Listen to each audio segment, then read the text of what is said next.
নমস্কার বন্ধুরা। দক্ষিণবঙ্গের সব অংশেই ঢুকে গেল বর্ষা। দক্ষিণবঙ্গে বর্ষা ঢোকার নির্ধারিত দিন 11ই জুন।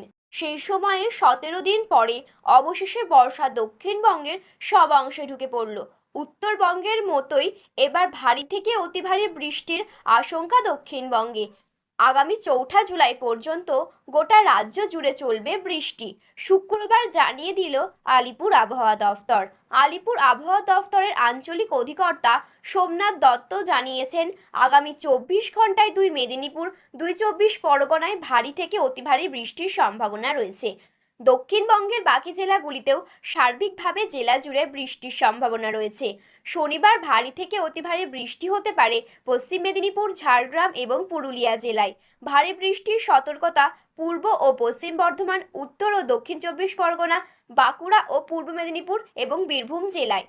রবিবার ভারী বৃষ্টির সতর্কতা জারি হয়েছে মুর্শিদাবাদ, নদিয়া, বীরভূম এবং উত্তর ও দক্ষিণ চব্বিশ পরগনা জেলায়। এই জেলাগুলি ছাড়া বাকি জেলাতেও বজ্রবিদ্যুৎ সহ হালকা থেকে মাঝারি বৃষ্টির সম্ভাবনা। উত্তরবঙ্গের ভারী থেকে অতি ভারী বৃষ্টির সতর্কতা জারি করেছে। আজ এবং আগামীকাল দার্জিলিং, কালিম্পং, আলিপুরদুয়ার, কোচবিহার ও জলপাইগুড়িতে ভারী বৃষ্টির সতর্কতা। রবিবার জলপাইগুড়ি, আলিপুরদুয়ার এবং কোচবিহারে অতি ভারী বৃষ্টির সতর্কতা। দার্জিলিং, কালিম্পং, মালদহ ও উত্তর ও দক্ষিণ দিনাজপুরে ভারী বৃষ্টির সতর্কতা। বঙ্গোপসাগরে তৈরি হয়েছে নিম্নচাপ। উত্তর পশ্চিম বঙ্গোপসাগর ও সংলগ্ন পশ্চিম মধ্য বঙ্গোপসাগরে ঘূর্ণাবর্ত নিম্নচাপে পরিণত হয়েছে। এই নিম্নচাপ এখনো অবস্থান করেছে উত্তর বঙ্গোপসাগরের উড়িষ্যা উপকূলে। এই নিম্নচাপের প্রভাবে দক্ষিণবঙ্গে বৃষ্টি বাড়বে।